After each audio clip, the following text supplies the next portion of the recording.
Pemirsa, sebuah jembatan di Kelurahan Muara II, Kota Prabu Muli amblas akibat tergerus luapan sungai Gelegar. Warga diminta untuk tidak melintasi area tersebut karena akses telah ditutup sementara.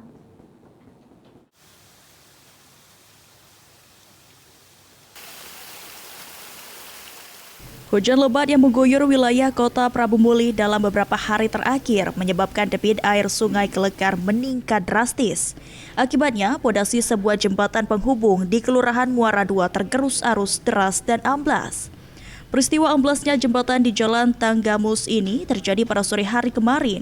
Warga yang hendak melintas terpaksa memutar mencari jalur alternatif lain karena akses jalan ditutup sementara untuk mencegah adanya korban sementara sampai adanya perbaikan. Jadi kemarin itu pada pagi hari sudah ada terjadi retakan sedikit. Tetapi retakan pertama pada pukul 4 sore.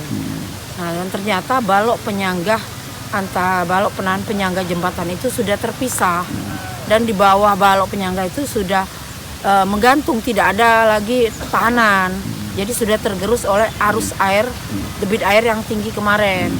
Jadi terjadinya roboh itu pada pukul 17.45. Jadi jembatan benar-benar ambruk pada pukul 17.45.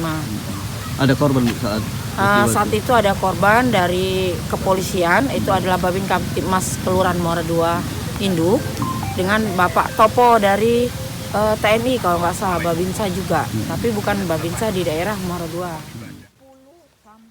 Pihak kelurahan bersama dinas terkait saat ini tengah melakukan pengecekan struktur dan merencanakan perbaikan darurat. Kalau dari Pak Wali juga dengan kajian teknis kita, dengan secepatnya akan kita lakukan perbaikan. Kalau sekarang apa upaya kita, Pak? Upaya kita sementara mungkin depan ini kita bongkar dulu. Setelah itu mungkin sementara Pak.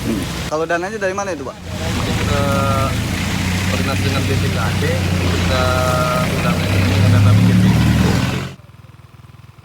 Hingga kini, petugas menghimbau warga untuk tidak mencoba melintas dan tetap waspada terhadap potensi peningkatan debit air sungai mengingat curah hujan masih tinggi dalam beberapa hari ke depan. Yanggi Perkasa, PAL TV.